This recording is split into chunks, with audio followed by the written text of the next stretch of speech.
I wonder, who of you ever thought of having to wash your own parent?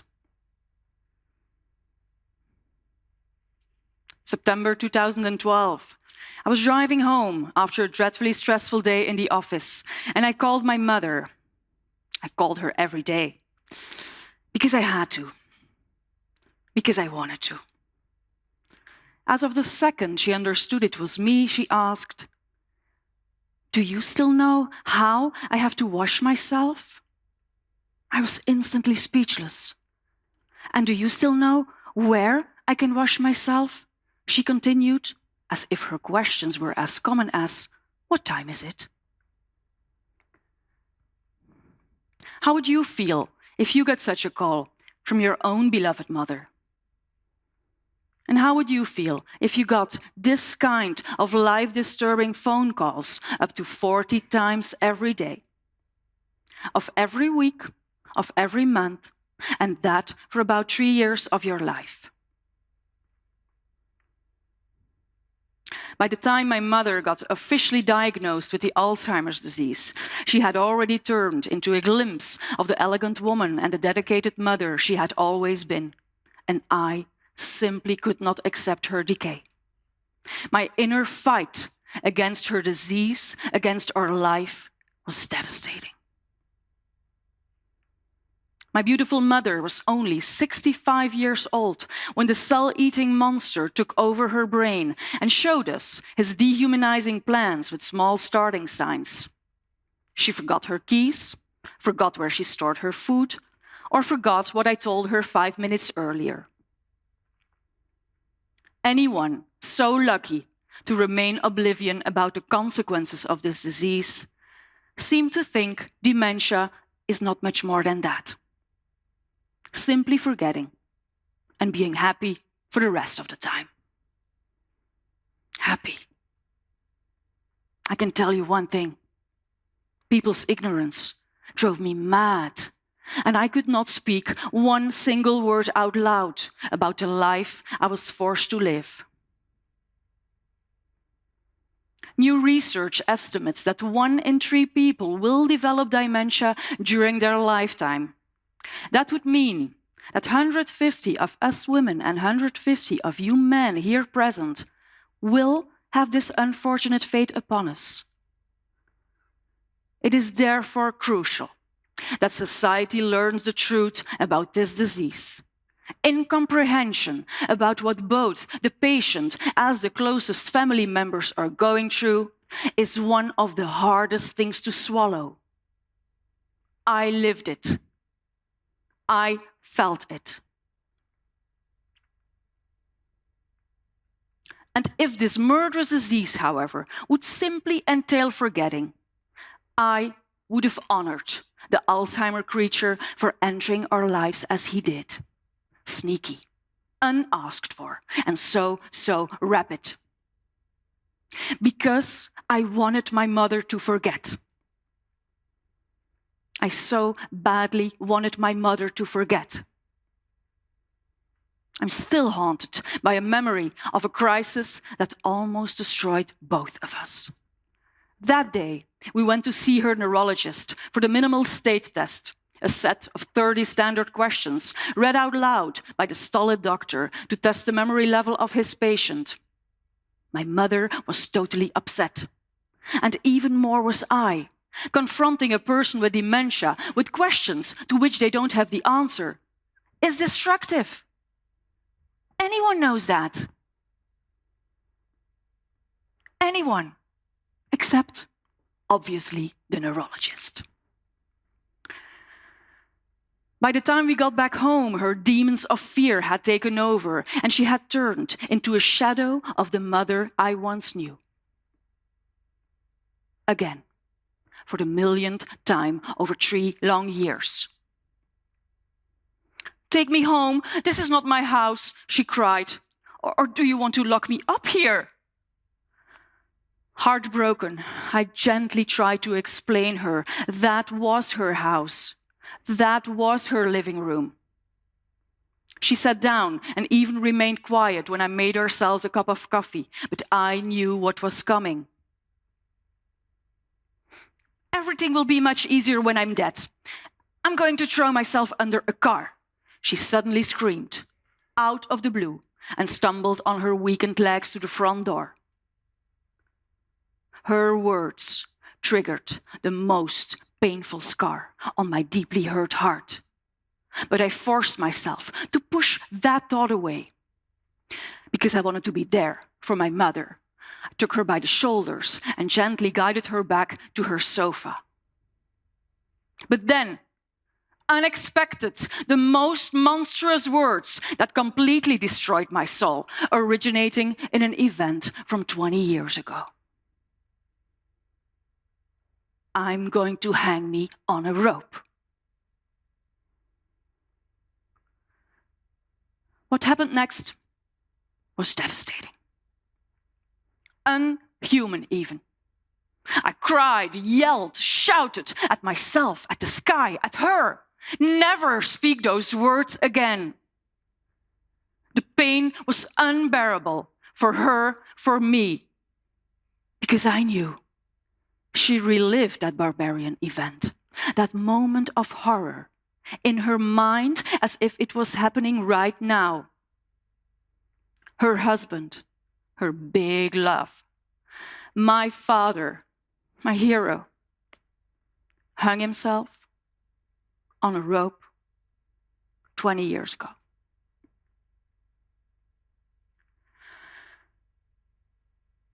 You see, I wanted my mother to forget. I so badly wanted my mother to forget. Dealing with unsurmountable fears, hers and mine, that was her life. I lived it in function of my work and my mother. That was all there was, all I had. When her brain started vanishing into the unknown, I just came out of a divorce. And although I was craving for a big love, for a shoulder to cry on, I rejected every single man that came onto my path. A man simply would have been too much to handle. I remember my pain at the end of every working day. Colleagues were thrilled to go home and leave their responsibilities behind closed doors to go wine, dine, and kiss the night away. I didn't want to leave the office because I didn't have a life outside of those doors. It was at work where I felt my worth, my strength, my power to lead. The thought, however, of going home gave me nothing but energy-draining fear for the unknown, for what my daily phone call to my mother would reveal that evening.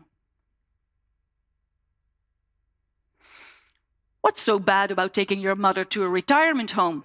My CEO once asked. What's so bad about taking your mother to a retirement home? My mother was indoctrinated by a tremendous fear for those so-called retirement homes. For her, such a place was undoubtedly the house of death.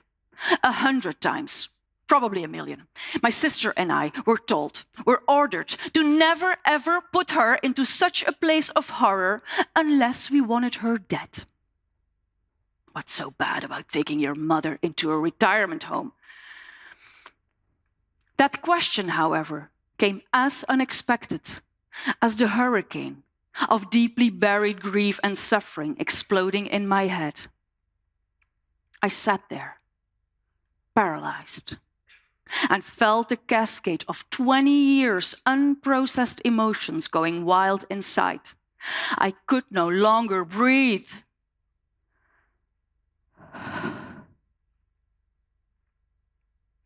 And after 15 minutes of outside silence and inside turmoil, I whispered, that is the end. It was only by this innocent question, though, that I became aware of the pact I unconsciously made with myself 20 years ago. I would do anything in my power to avoid a second traumatic end of my second parent. After months of resisting the unthinkable, one morning her nurse called me in total panic.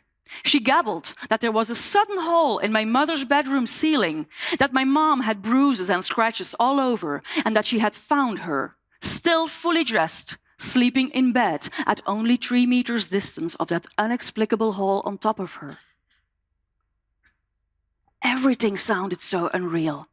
As much the creation of the hole itself as my mother lived in a well-cared-for villa, as the undeniable fact that my mother must have fallen through it. What most probably happened was breathtaking and cruel at the same time.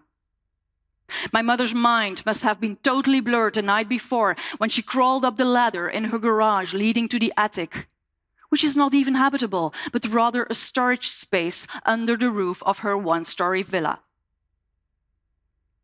How she managed to crawl with her limp legs across the wooden supporting beams will always remain a mystery. How she dragged herself for 20 meters from the area above the garage to the area above her bedroom, another mystery. What she must have sensed when she fell through that ceiling, which turned out to have a weak spot of only gyprock instead of brick, I will never know. However, I did know. She climbed into that attic, thinking she would find there what she yearned for so badly. Her big love, who tied his rope right there.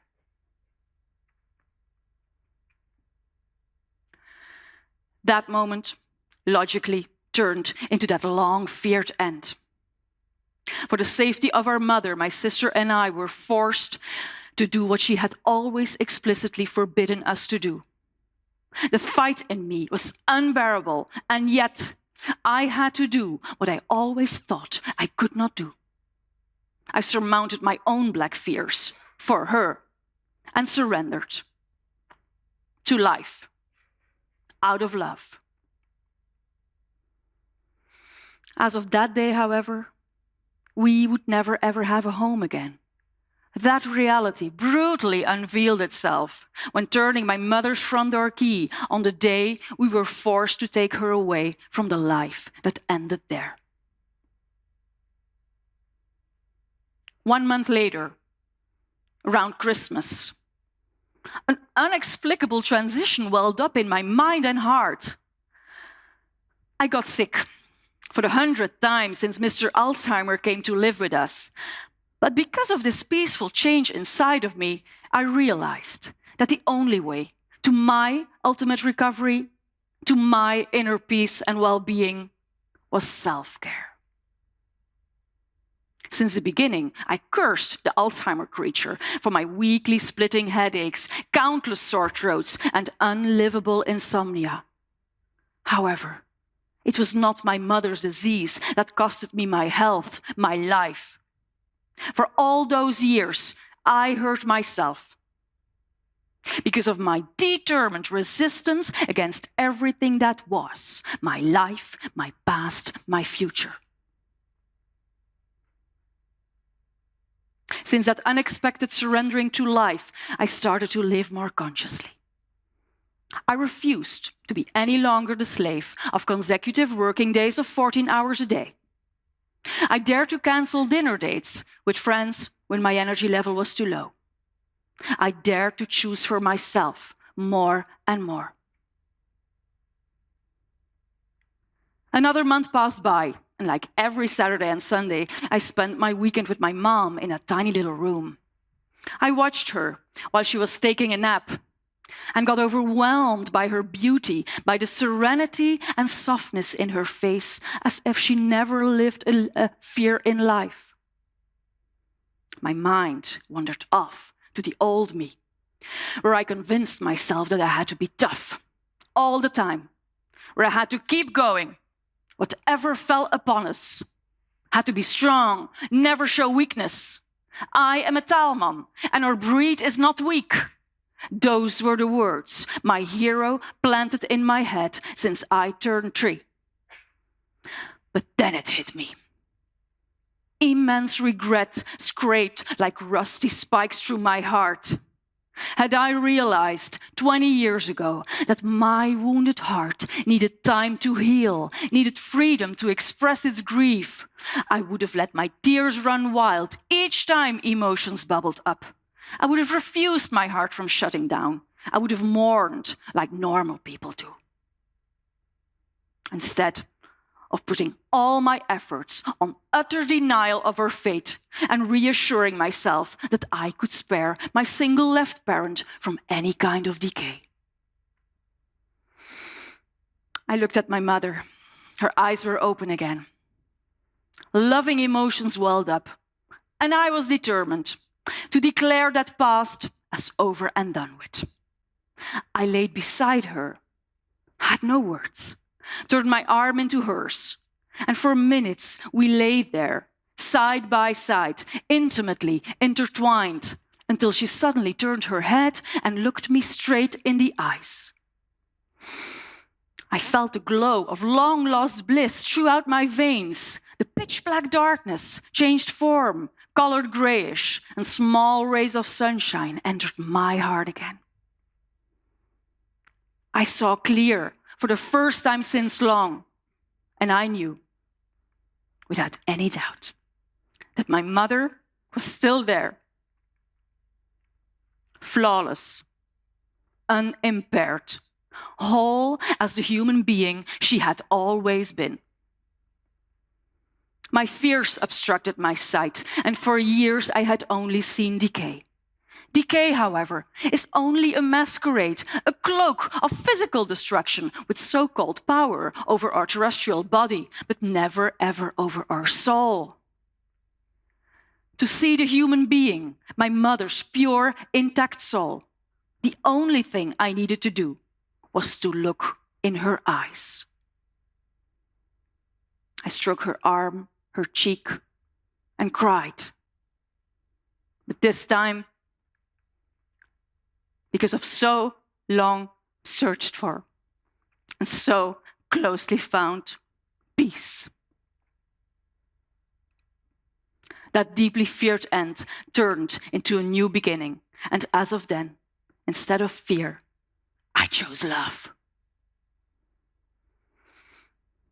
Thank you.